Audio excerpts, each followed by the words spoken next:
Hello, everyone. This is Compot, and actually today we have a very special guest on our TekWars network podcast. We have Aimee Terese. We're having some. Hi. Well, thank you for being here, Amy. We're having some Oh. connectivity issues because they don't want the truth about Marxism to get out. We're the two most notorious Marxists in the universe. So Warren is actually he's fled over to Europe right now, and I'm just in a bunker, and we're talking over ham radio. So that's what works. But thank you a lot for talking to us, Amy, and coming to share your Marxist knowledge with the true Marxist Tech War fan network. They're trying to suppress you off of Twitter, from what I understand. So you got banned for this bullshit of saying that Elizabeth Warren should be beaten, right? Yes, and I only meant electorally. Like, if I wanted to talk about how much I think she should be physically beaten, I wouldn't be stupid enough to do it on the internet, like, with my face to it. That's what alts are for, obviously. It was very benign. Very low. We have very low quality. This is like the pirate network fan cast right now. So you're just going to have to accept that this is how it is. Because you're in Australia, right? Yeah. And I don't think that over here in America is that we're not ready for the Australian brand of Marxism. Are you an Australian Marxist? Well, I think on the internet they've been dubbing me like someone who's advancing a particular strain of Australian Strasserism, allegedly. So I guess that's somewhat unique. Australian Strasserism? Allegedly, yeah. How did you come up with this idea? Oh, I didn't. This is what I've been dubbed on the internet, so I just ran with it. I think at a certain point, like, you can keep trying to, yeah. People are very hot on you on the internet. You know, opinions are very divided. You have your, like, armies of people who are coming trying to shut you down. And I don't understand that. So I follow your tweets and I don't see what's so controversial about it. So all you said was that Elizabeth Warren should be beaten, which I mean I agree with. I think any sane person in this world would agree. Literally, like my friend wrote at E Warren drop out. So it was, and I was responding to that. So it was like specifically like with that premise. It's not like I just randomly wrote like Elizabeth Warren should be beaten. Like then, like, you know, then there's a bit more plausible deniability. You know, like, you know, yeah. But like this was just like literally in response to somebody saying E Warren drop out, and I was like, no, like she needs to be beaten. As in, like, you can't just appeal to power and beg that it does what you want it to do. Like, no, you need to beat her if you want her to drop out. It needs to be untenable for her to remain in the race. She's not just gonna like do us a favor and drop out. Now I'm worried. I feel like she's gonna fall on her own sword, and that she's just going to remain in the race as long as possible in order to try to siphon off support for Bernie Sanders. So yeah, I feel like she's completely compromised by like the liberal, like the Democratic establishment. Well, yeah, I mean, there's that. There's the fact that she's unquestionably like a Democratic Party member, with all that entails. But then there's also just the fact that like it's fucking so annoying not being able to access my archive of tweets, because that's where I like keep everything, you know what I mean? But anyway, so the moment she came into the race, I was just like, look, she's never going to win, but she's absolutely a threat to Sanders because she's like competing with him for that sort of left-ish vote. And by remaining in the race, like she's helping the establishment, because in splitting the left vote, it necessarily helps not Sanders. You know what I mean? Like this whole like idea that there's some like emergent left bloc in the Democratic Party is absurd. Like it's Bernie or nothing. And so like for as long as she's in the race, she compromises like his building enough like a large enough base to actually beat Biden. Like I don't see how this is complicated, but like there's a whole bunch of Ivy League graduates in Brooklyn who spent the past 12 months like making this seem so much more complicated than it is. Yeah, and then we had this bullshit New York Times endorsement of Elizabeth Warren. But I saw like footage of Bernie actually talking to the New York Times editorial board, and he just said to them like, I don't have time for bullshit. So I guess they didn't like that. They didn't like feel like he interviewed very well for the position of president, because it's pretty telling that like the presidential candidates have to interview with the New York Times to see like who gets the support. Yeah, I mean, yeah, they've got enough clout that they can call any of them in there and like add, you know, like that they'll give them that much time, etc. But like, to be honest, it would be a game changer for me if he got the New York Times endorsement, because then I would start rethinking everything I thought I knew, and I'd be like, shit, I've totally misunderstood this guy. You know what I mean? Like, because the reason that I like him, the reason I think he's worth supporting, is he doesn't fit into like what is dictated to the people by like bourgeois liberal outlets like the Times. Like, and if they're suddenly like liking Bernie Sanders, it says to me there's something really bizarre happening that would worry me. Like, it was reassuring that they just picked like girl boss psychos. I was like, okay, cool, the world makes sense again. Because I feel like the liberals, this is the problem with the actual like liberal socialism, is that it just is like, it's reform like liberalism. Like, it doesn't want to like overthrow capitalism at all.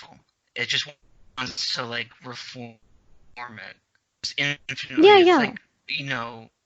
Well, it just wants a kinder, gentler capitalism. But I feel like that's what the predicament that we've gotten into as a civilization now, is that I see like difference between capitalism and socialism that's going on in the world. Like, we have total like global capitalism, which is managed by technocrats, financial technocrats in like Brussels and New York and London, and it just seems like you've reached a point where these two things have merged. Because I guess the theory of if you look at like what Marx actually says, is he talks about the technological progression of like the material side of things, but then he also talks about the need for like a subjective or like a spiritual revolution of some sort. And so you have like these gradualist forces like within socialism since the 19th century, which are just trying to reform liberalism to turn it into socialism. But I don't think that without some sort of deeper like revolution of the human consciousness, it's not going to happen. So you just end up with like liberalism blurring into like this hellish like social capitalism that like takes over the whole world.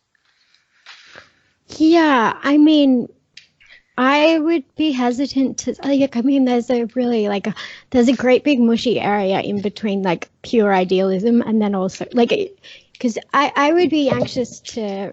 I don't think I would agree with the idea that Marx wanted a spiritual revolution in and of itself. I think but there is you absolutely do need like increased consciousness before the working class can sort of come together as a class in order to like change anything.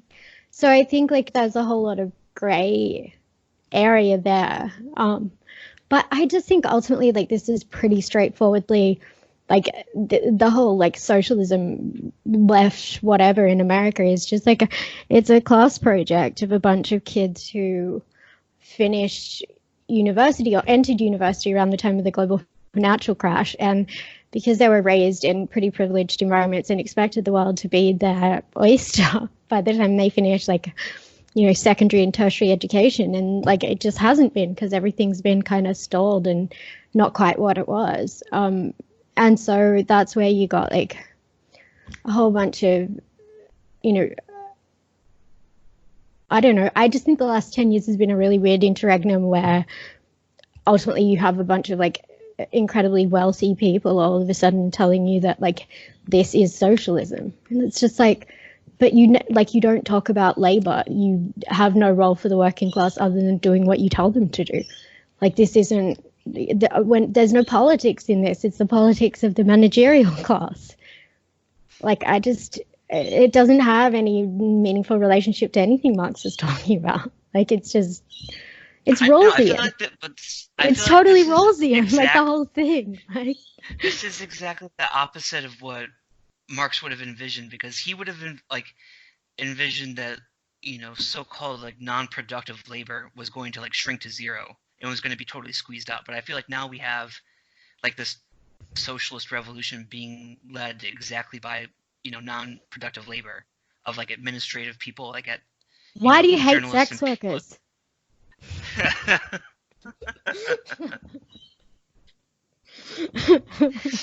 Sorry, I couldn't help it. But I get what you're saying. Hence the but these people, I mean, they're working for these different like NGOs or newspapers, and they're the exact opposite like of who you would expect to be leading some sort of socialist moment or socialist revolution.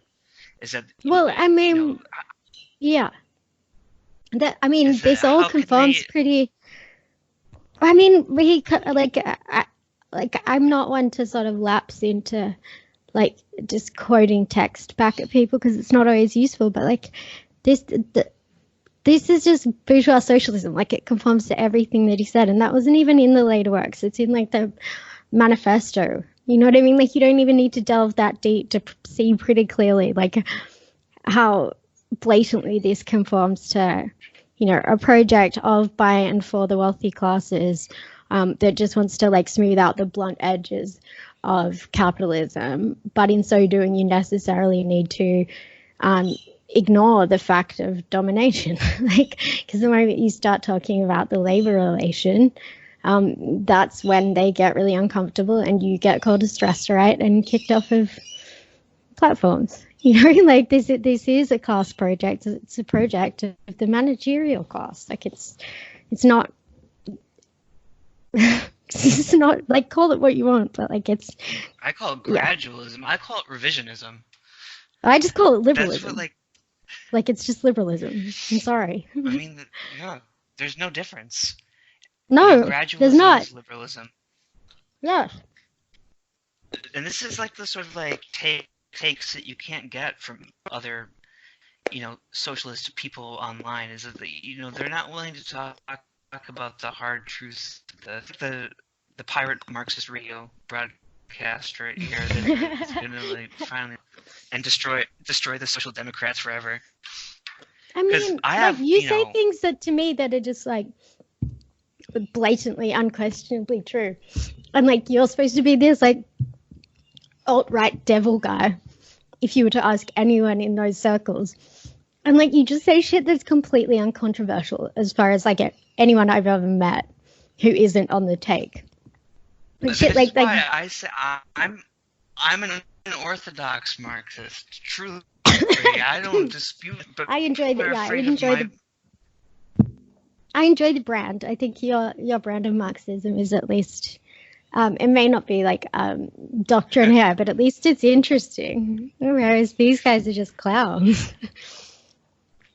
Because the truth is that, like, the Social Democrats in Germany is like, how did we get into all these conversations, and since Trump has been elected about like fascism and like what the rise of fascism is, and the truth is in Nazi Germany. Sorry. I just can't with that. It's just it's so dumb. So dumb. Like the truth is in Nazi Germany is that the Social Democrats is that they assassinated the communists. They put on the Spartacus uprising. They mobilized the paramilitary groups in order to defend liberalism, and it created the rise of Nazism. And that is exactly what Stalin knew. And exactly, Stalin was supporting terrorists in Germany to destroy the Democrats. Good man. Now we're supposed to look at these. we're supposed to look at these people as our leaders here? I'm not having it. I'm sorry, but like you can go back to not even long ago. Like everything that's happening right now, just there's nothing new under the sun. Like it was only like 12 years ago that Matt Taibbi was writing about the fact that if the left is a bunch of privileged university graduates hanging out in New York, then it's silly. He's like, there's nothing sillier than the American left, which is like an effete academic project that has nothing to do with working people and has nothing to do with reducing like the material grind that most people experience nearly every day. Like, and if it's not about that, then I don't know what we're talking about. It's something that I don't care about. Like that, I don't think that respect and recognition and like polite names and nice ideas, I don't think you can force those into people as abstractions. I think that you need to create the conditions where people can live decent lives before you even start talking about all that stuff. You know what I mean? Like it just doesn't even make any fucking sense to me to talk that way. Like, so imagine if you're a little, this is how I see it. Like, imagine you're a little kid and you're outside and you're like, you've sort of been misbehaving or something, and let's say you're like swearing, right? And then like one of your parents comes out and like they realize that you're swearing because like you've fallen over, your knees like full of gravel and you're bleeding everywhere. You're not gonna like reprimand the child for swearing. No, you're gonna get them inside, get it cleaned up. Like put their leg, like, put some bandages on it, put their leg up on like some kind of rest or whatever, like get them into a condition where things are okay before at some point down the road talking about, try not to swear, sweetie. But then like maybe it's not even relevant, right? Like maybe you needed the swearing to get you to go out and see that they're in trouble. Like, you know what I mean? It just is so fucking irrelevant. Like, you take care of people and then you worry about shit like that. Like, it's just not coherent to me to say things like, yeah, but see, those people, like, they have bad ideas about people who have different skin color than them. So fuck them, let them die. Like, wait, what? No, that's...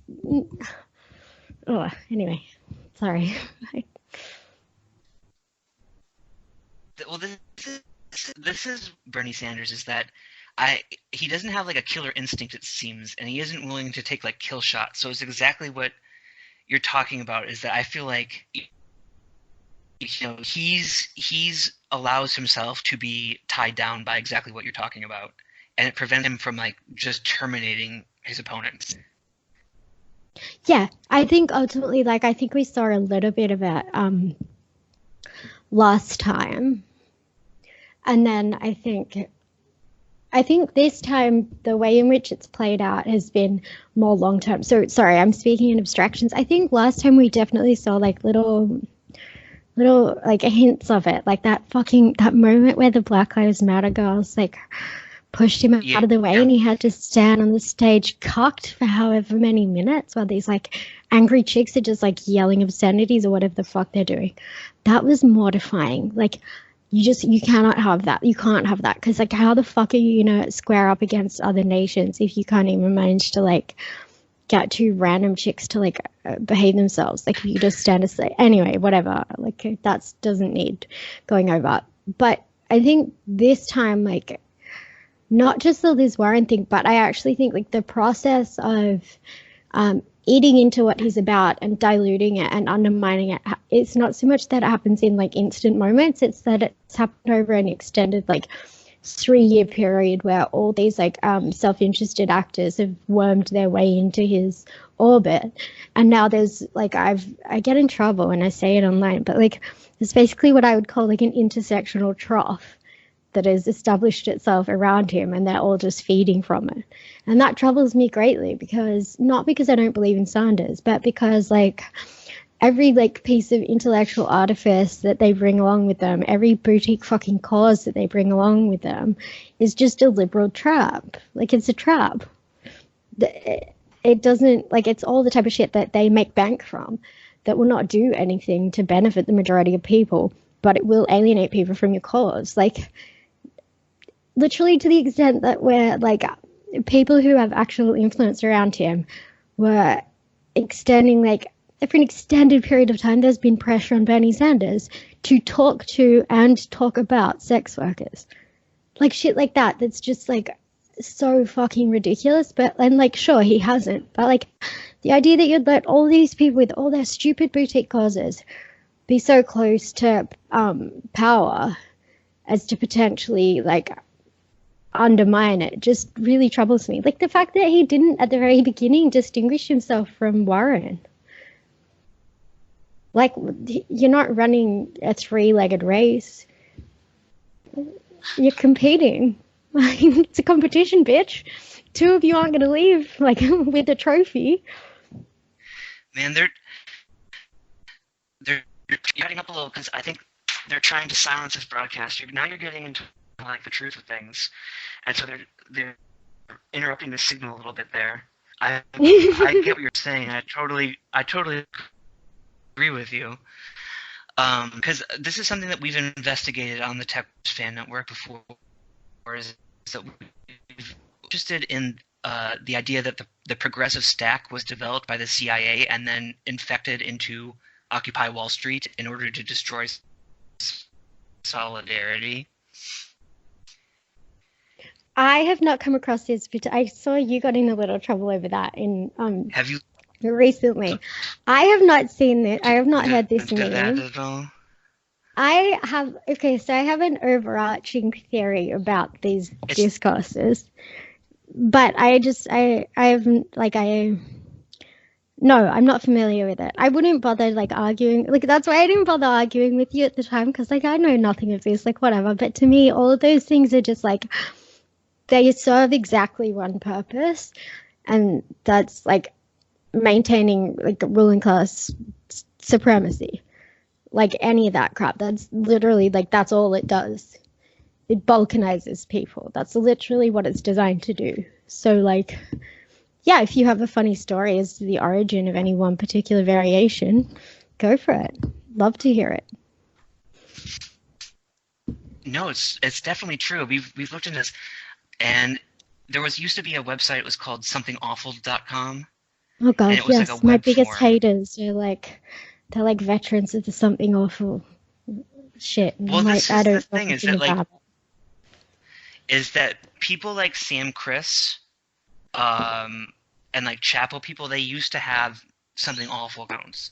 So a lot of, like, the lefty online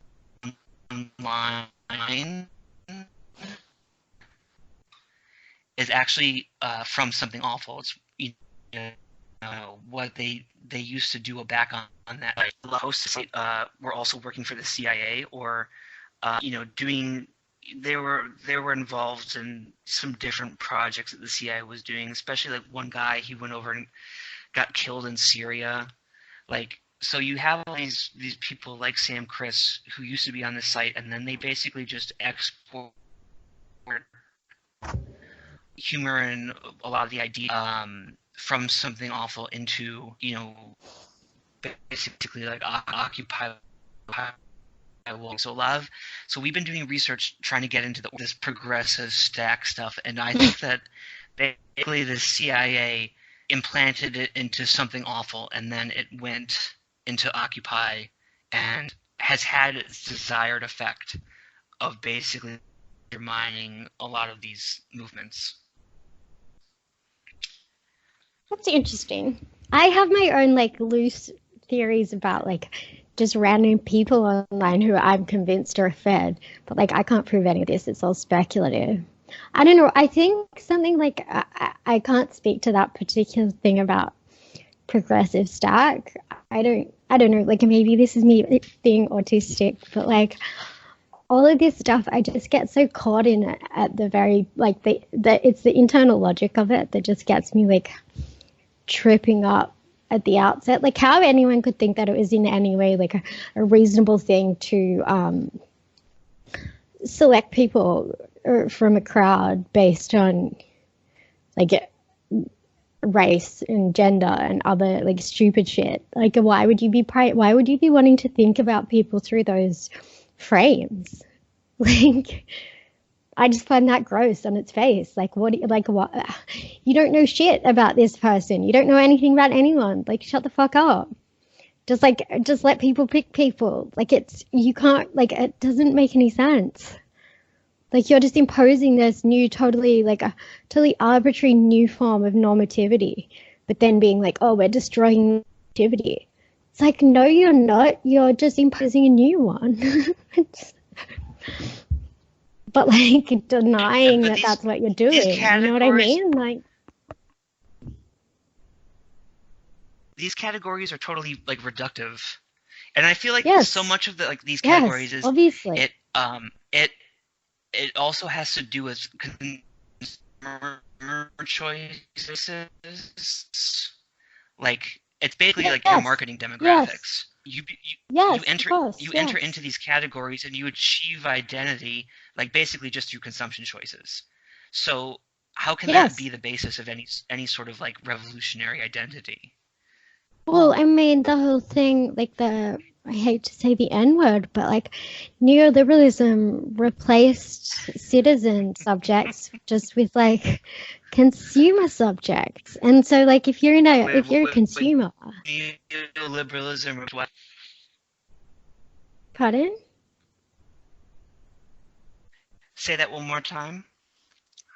Oh, that neoliberalism replaced like the citizen. Oh, sorry. It replaced the citizen subject with consumers. So rather than being like citizens of a society, we no longer live in a society. We live in a market, or a series of interlocking markets. Like, and so, like, rather than being like a fully embedded subject with like ties and relations to other people and, you know, terribly fascist things like duties and obligations and reciprocity. No, instead you just like you buy things, and the way that you become a person, like the way that you self-actualize is through the commodity form. Like, that's why, like, to me this is all just so blatant. Like, capital would be very, very happy if we were just all just human blobs of infinitely malleable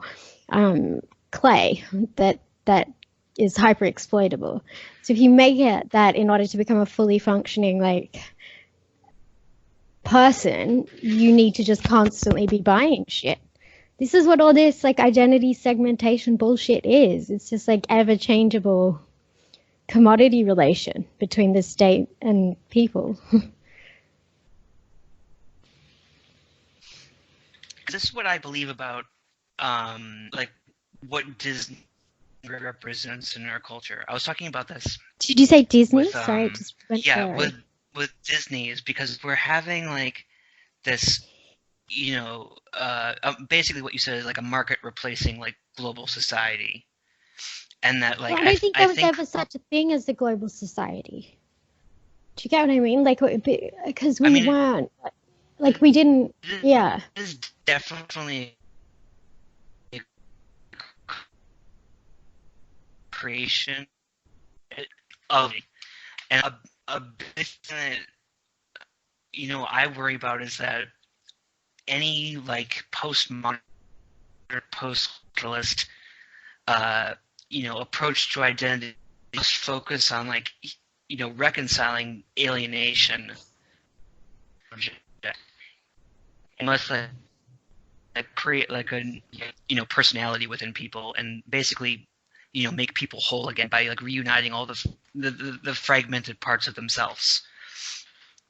And, you know, now like man under capitalism is alienated, both from himself and his labor and from others. So it's just a constant, like, if you make it that if ideologically people begin to desire things on the assumption that they'll fill that gap, but the difference between like the desiring and the meeting of those needs is constant, right? But it will work as like as a salve for a minute, right? Like, so you'll buy that thing or do that thing or have that, like, you know, identity transforming operation or whatever, and it makes you happy for like 5 minutes. But the way the human brain has evolved is that you just reset to your fairly natural, like, set state relatively shortly thereafter, and then you can start producing desire again, and then desiring production, and it's just this like vicious hyperloop where happiness like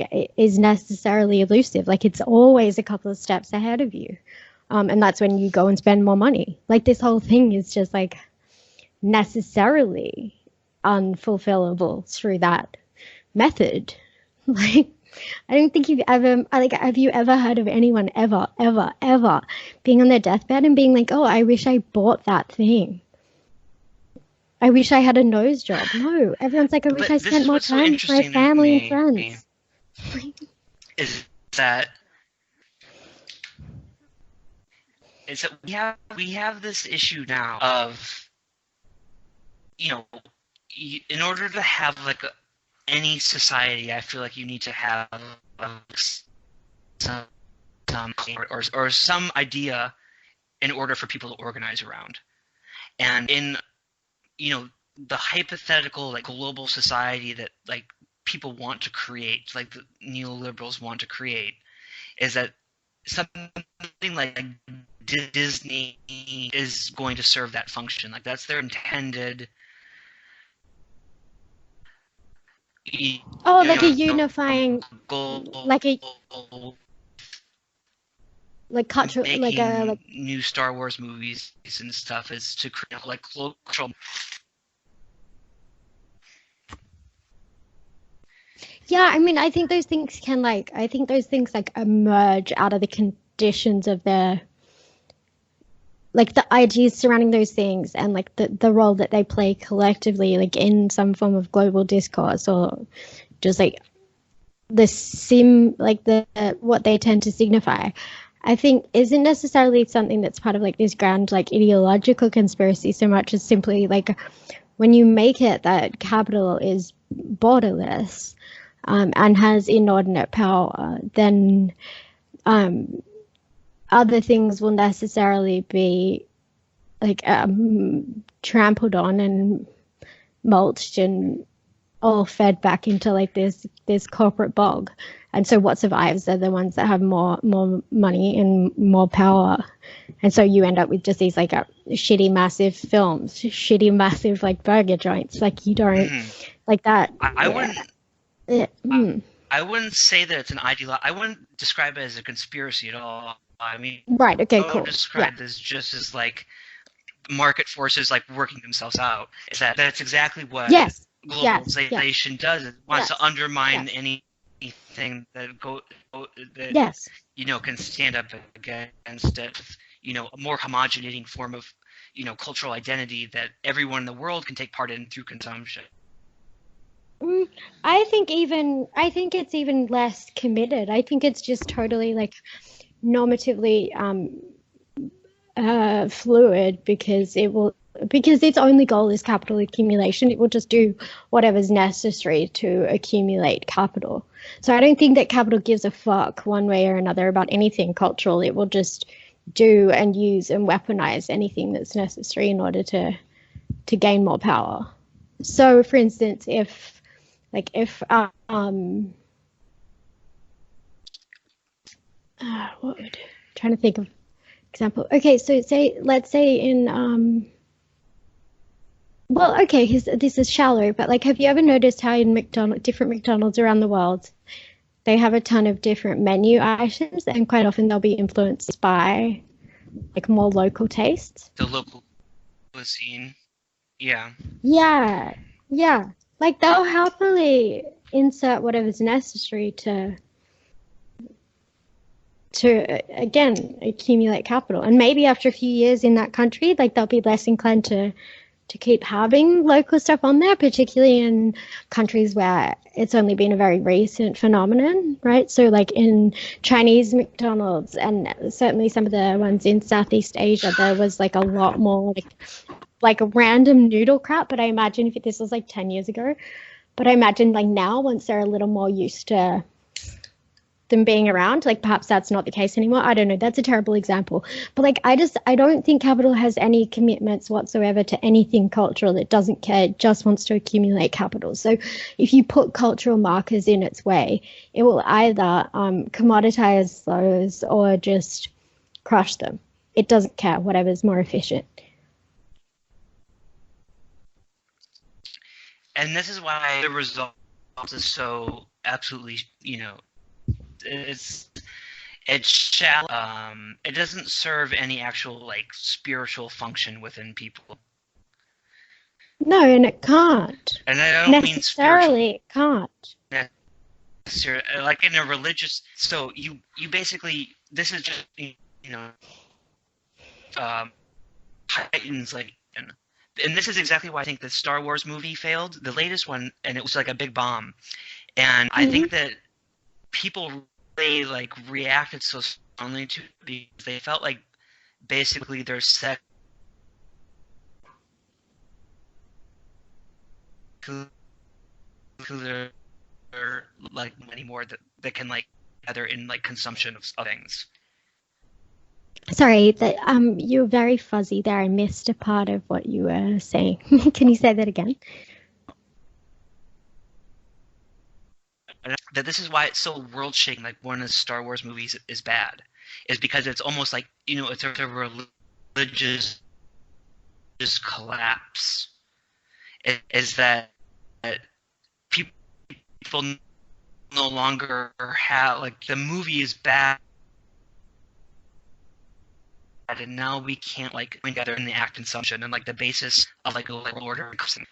So I feel like it's like has a whole for they're looking for this global consumption culture to solve problems of like alienation that they feel from society, and has no like function. but in it's a totally subtle. shallow.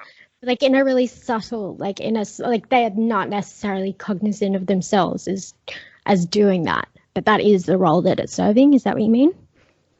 Yeah. Like nobody's going to Star Wars, or very few people are like Star Wars like hardcore nerds enough to be like Star Wars is a religious experience for me. But like objectively speaking, that's what a lot of these things like that's the role that these things have come to play. Yeah, definitely. But I even think like the other weird way in which like reality influences art and art influences reality. It's like, I don't know if you noticed, but like I've sort of watched with interest over the past few years how a bunch of like TV shows or films or whatever. And again, like I'm a bit of a hardcore nerd. I don't watch any of this crap. Like I mean nerd in like shit, not the commodity sense. Like I don't know, I'm culturally kind of aloof on most of this stuff, but like I still find it fascinating the way like every fucking TV series and like so many films had to have like a girl boss character who was being thwarted in her ambitions by all these like selfish, men. That seems to have been like a storyline in everything following 2016. And like women getting their comeuppance from the men who held them back all this time, like all that bullshit. I'm just like, this is so sad. Like one person's ridiculous like drive for power has influenced culture like for years to come. This is so sad. Like there's nothing artistic in any of this. I don't know. Maybe that's just me, but no, I wanted to ask you too about what your thoughts on accelerationism are. I think it's kind of I sort of break the accelerationists into multiple types. They're sort of the ones who call themselves accelerationists, but what they're talking about is just kind of idealism. Like they're saying, oh, wouldn't it be nice if like us, the left, as they call themselves, like us, the left, had like, global networks that we controlled, or like, news production that was like not owned by corporations, all that sort of shit. And it's just like, well, how are you going to do that within the actually existing world? And then they have no answers. So it's just like purely utopian. Then there's like accelerationists like on the right that are like just like fantasies as well. And then there's sort of like more materialist accelerationists who are like who seem to understand like the logic of of capital accumulation, but then sort of like endorse it in this slightly wacko way. Like I think some of the neo-reactionary stuff verges on this, and I find that super interesting. And like because it's not necessarily prescriptive, like it's not exactly saying like, oh, we need to do X. It's more just like, you know, one way or another, like this is sort of where this thing is heading. Like, buckle up. I find that shit fascinating because there's not really like there's nothing you can really do about it, and they're not really like lecturing you about like anything normative. You know, they're not saying like you're a terrible person if you allow this to happen or whatever. You know, so it's just like interesting, and then that yeah.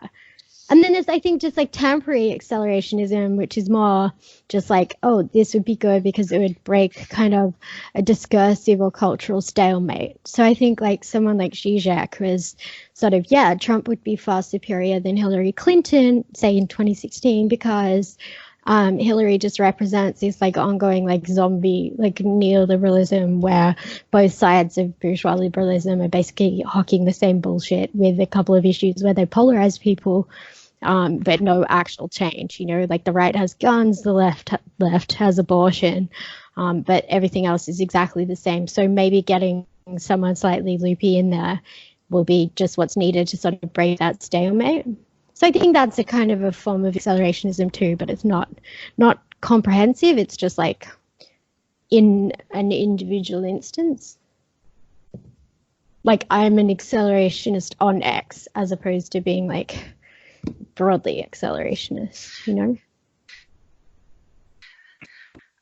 So, I mean, I worry about that sort of thing, though, because I worry that accelerationism, especially of like the more materialist kind, is really just like super idealistic in like a dogmatic sense. Right. And that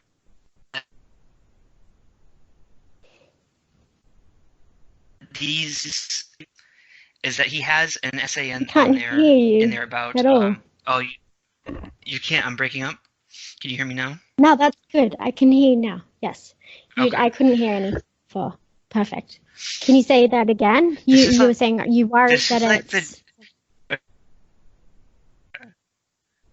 This is like the jankiest ass like broadcast we've ever done. So people are gonna like complain about this, but like, you know, quality, like this is like Videodrome, like quality content. Like if you like listen to this pirate, so I'm just like warning people. Like your CIA fucks everything up for us. We had our own Bernie in the 70s, and the CIA came and fucking cooed him out. So of course they're taking over the phone lines as well. Why wouldn't they? What about the accelerationist being like? I feel like the more materialist kind is like very dogmatic, idealist, and like phenomenalize it when he talks about.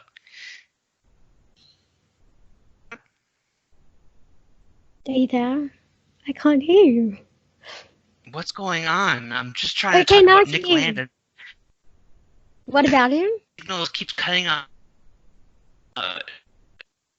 As soon like just the name Nick Land is like bring this whole thing down. Like that must be the word that they're tapped into. So I won't try to say his name. But can you hear me? As long as I don't mention his name. Okay. Voldemort. See, now you've fallen into it. You've fallen into the trap. Never. Now you're. Never. No, I'm not scared. Like I honestly, it's so funny to me. Like all these people who are supposed to be like boogeyman, and then like I get the way that I've been treated by like the libtard left, the way that Angela's been treated by those people is honestly like so disturbing. And then you meet all these people on the right or the center right or whatever the fuck, even the alt-right allegedly. You meet them and they're like just perfectly like perfectly reasonable, normal people with whom you can have like a perfectly lovely conversation.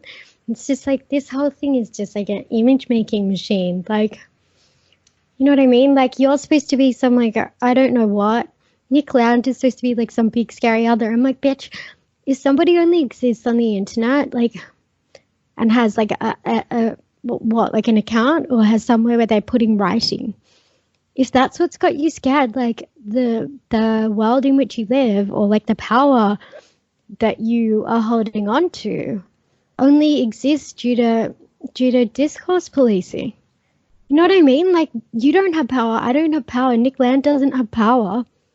So if like mere words are making people frightened, it's because their whole thing is built on a lie. You know what I mean? Like, if you would do, like, if your power structure operated like in ways that people found fully satisfactory, or people found fulfilling, or were at least like strong enough to be able to sort of provide legitimacy without having to crush anyone who disagrees with you, like, then you wouldn't be so scared of just random people. You wouldn't need to turn them into monsters just because they're saying stuff online. But these like people just turn every single person who disagrees with them, anyone who has like critical words to say about liberalism, they turn them into these like big scary other. So much so that even people who like try not to be judgmental like me, like, you still absorb within the culture, you still absorb these like perceptions of people as though they're somehow like, I don't know, like you're meant to be some like big badass. And sorry, I don't mean to like ruin the mystique, but like you're like, I don't know, like I like, this is supposed to be so like unacceptable right now, but like try having a conversation with any of those other motherfuckers and it doesn't happen. So I don't know, it just says something interesting. You drive people like absolutely, you drive people absolutely insane. And just see like Google search your posts, like Reddit posts come up of people just like complaining about you. Like, these people like their guts. Like, you frighten people. Yeah, it's fascinating. It's silly. Like, they like come after you, like, because you get harassed more than like you harass other people, is what I've seen on Twitter. Is that like, yeah, I don't harass anyone. Yeah, I criticize people's work. I criticize what they do and what they say, and I would tag them in it and be like, "Here's what," like, to give them right of reply. I just think that, like, or at least I would have in the past, less so now because, well, certainly not at all now that I'm not on Twitter, but like, I think these are like fucking little babies who are not used to being questioned. And when they are questioned, they will immediately paint this person as part of some big, scary other group. Like, all they do is just draw like Schmittian distinctions in the discourse, like friend, enemy. And once they put you in that enemy box, like, therefore everything you say is preemptively invalid.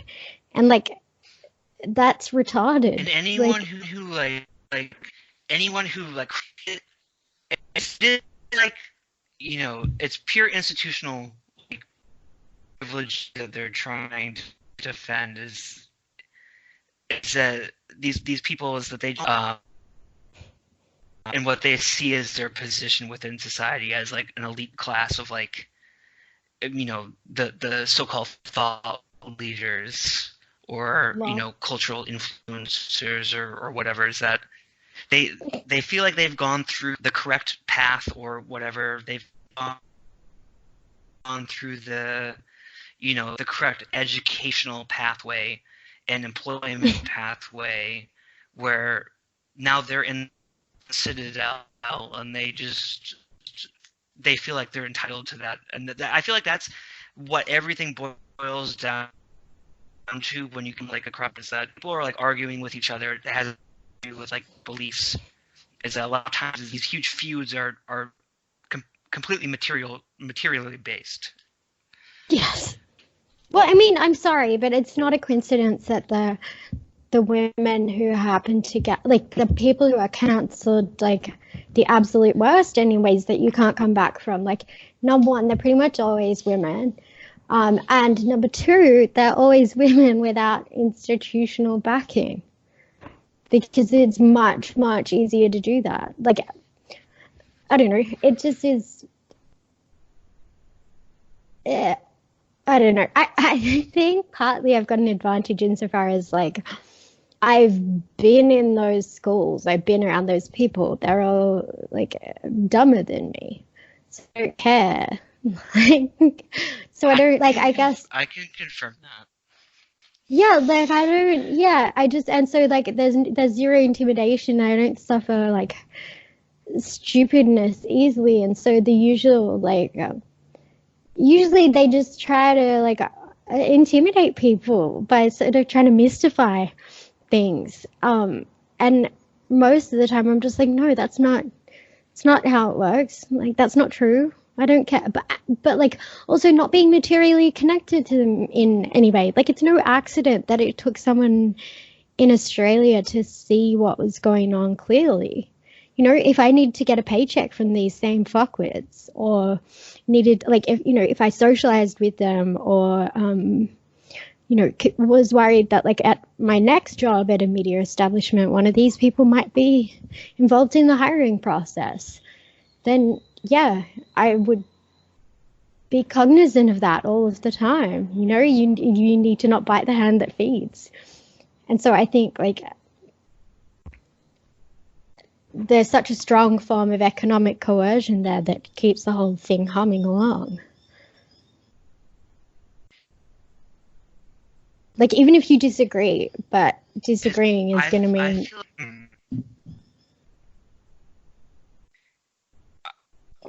this is exactly, I've been to, if you didn't know, in like the headquarters. I missed what you just said prior to that. I've been in the Verso loft. Oh my god, I've seen that makes one of us. All of us. Yeah, right. I've been in the belly of the beast, and I can tell that all these people, they hate themselves and they hate each other, and they just like to sit at a party. Yes, like the thing that's so amazing to me is like Yes. Like I'm in Sydney, and you know that Rachel Rabbit White article that came out in The Cut maybe like 2 months ago. Mm-hmm. There's a scene in Sydney that is like the year after I finished school, I just like for a year like partied pretty hard and like blah like whatever, and then after a year I was like, okay, I've been there, done that, and like went to uni and like just don't really party that hard anymore. Like I'd rather go to a house party than go clubbing, whatever. But just immediately to me, it was so clear what that scene was. I was like, I could immediately relate to it. It was the exact same thing that like, culturally elite kind of bohemian kids do in cosmopolitan cities anywhere in the world. Like it's not, none of this is that like unique or special or different. It's just like wealthy kids doing wealthy kid things. Like that's all that was. And it was so clear, like I don't know, like it seemed to me totally futile at 19, like over a decade ago. Like I don't understand why anyone's still buying into it. It's like it's the same thing as what we were doing when I was 19, except for back then, instead of going, instead of talking about politics, we talked about like DJs, and instead of working at like a so-called political publication, we worked at like MTV or the record store, But like this to me is the exact same scene, but instead of music and being groupies, you're talking about politics. But it's like the same thing. Does that make any sense? Like it's just like fandom, like groupie shit. It's taken the soul, and it's just exported into politics. I feel like these people have just recreated their own social structure in this realm, and like philosophical content that really matters is that this is a pure ideology of people like mystification in order to like beat people over the head with their morality in order to defend their own class interests. Yes, and I think also like the social structures through which, or like the social rather the mediums through which it takes place now are so perfectly calibrated to reward shamelessness that like by definition people who know what they're talking about and have like intellectual integrity They don't make it. Like, they're literally weeded out by the process. Like, you need to be a shameless fucking psycho to be able to just, like, lie to people's face or just, like, bullshit them with words. You know what I mean? Like, I may seem like the crazy one online, and I have been a little bit autistic this election because no one believed me about Elizabeth Warren, but now they have to. But, like, I actually think it's far more psycho to be, like, cool, calm, and collected and be, like, telling people that Marx was, like... So I had this with fucking two of them arguing with you last year that, like, Marx was, like, a feminist, and, like, it's totally fine to be talking about, like, that it's no coincidence that women are the ones leading the revitalization of the labor movement in America. I'm like, no, bitch, it's not a coincidence. It's because deindustrialization has decimated every industry in which men worked, and they just haven't figured out a way to, you know, offshore childcare and nursing yet. You fucking moron. Like, it's got nothing to do with women being, like, you know, intellectually or spiritually superior, and everything to do with the fact that, like, their husbands' factories were shut down. You know what I mean? This is exactly... That you'd just... That someone could sit there for like 10, 15 minutes with a straight face and be saying this shit to me, and they're so committed to it that, like, I start to question myself, like, maybe I've misunderstood. You're getting like, so angry, you're just breaking up a little. I guess, why don't we an hour now, so why don't we call it quits here, and we can have our pirate radio broadcast, we can put that up, and then we'll do another one at some point. We'll try, you know, but this will just be, you know, the special pirate Videodrome broadcast about, you know, true Marxism. And they try to suppress us, but we're able to get the message out. No, that's the exact opposite. The new true socialism. No, dear God. Exact opposite. I'm here to, like, destroy the illusions of the true anything other than whatever. But actually, can you just cut that bit? I'm not making any sense. But yeah, that sounds great.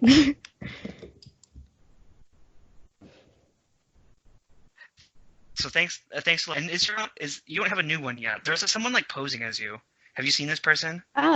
Oh yeah, there's two. It took literally, it was a matter of hours. Like, they need me as a spectre to beat up on, so of course they had to do it. Yeah, no, it's nothing to do with me. I'm working on getting mine back. I don't think it's acceptable that I've been taken off. So, but in the meantime, I'm gonna make it happen. You're still at your they can at What Is Left Pod. Yes, is where you're currently at until you get your account back. Well, that's officially operated by the podcast. As the CIA cuts off the signal. Just to clarify, yes, exactly. Thanks a lot, Amy. Thanks for talking to us. Have a great night. Oh, it's